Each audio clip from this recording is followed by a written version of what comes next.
2022 সালের 24 ফেব্রুয়ারি প্রতিবেশী দেশ ইউক্রেনের বিরুদ্ধে রাশিয়ার পূর্ণমাত্রার সামরিক আগ্রাসনের পর 4 বছরেরও বেশি সময় পেরিয়ে গেছে।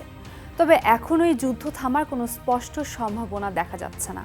যুদ্ধটি ঘিরে নানা ধরনের বয়ান ও ব্যাখ্যা প্রচলিত রয়েছে।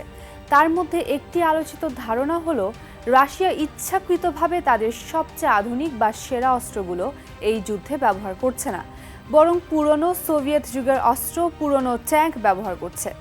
এই আলোচনার মধ্যে নতুন করে আলোচনায় এসেছে একটি অত্যাধুনিক ক্ষেপণাস্ত্র ওরেশনিক। সাম্প্রতিক সময়ে ইউক্রেনের বিরুদ্ধে এই ক্ষেপণাস্ত্র ব্যবহারের খবর আন্তর্জাতিক অঙ্গনে নতুন করে উত্তেজনা ও জল্পনার জন্ম দিয়েছে। ওরেশনিক নামটি রুশ ভাষায় হ্যাজেল গাছ থেকে নেয়া।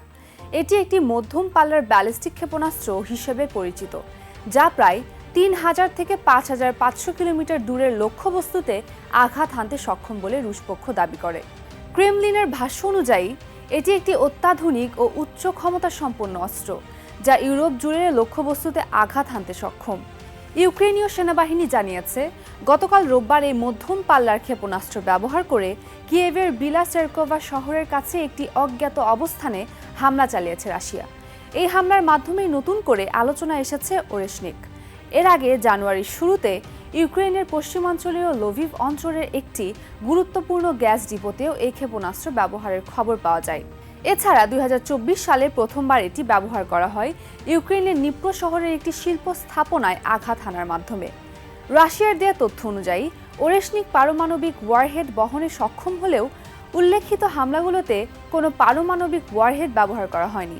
ওয়ারহেড বলতে ক্ষেপণাস্ত্রের সেই অংশকে বোঝানো হয় যেখানে বিস্ফোরক বা অন্যান্য ধ্বংসাত্মক উপাদান থাকে। এটি পারমাণবিক, রাসায়নিক বা প্রচলিত বিস্ফোরক যে কোনো ধরনের হতে পারে। 2024 সালে প্রেসিডেন্ট ভ্লাদিমির পুতিন জানান, এই ক্ষেপণাস্ত্রে 10 থেকে 20 ধরনের হোমিং ওয়ারহেড বসানো সম্ভব, যা গতিশীল লক্ষ্যবস্তুকেও অনুসরণ করতে পারে। তবে রাশিয়া নিশ্চিত করেছে ব্যবহৃত হামলাগুলোতে পারমাণবিক উপাদান ছিল না, ফলে এটি গণবিধ্বংসী অস্ত্র হিসেবে ব্যবহৃত হয়নি। রাশিয়ার দাবি অনুযায়ী ওরেশনিক একটি হাইপারসনিক সক্ষমতাপূর্ণ ক্ষেপণাস্ত্র, যা ম্যাখ 10 গতিতে চলতে পারে, অর্থাৎ শব্দের চেয়ে প্রায় 10 গুণ দ্রুত।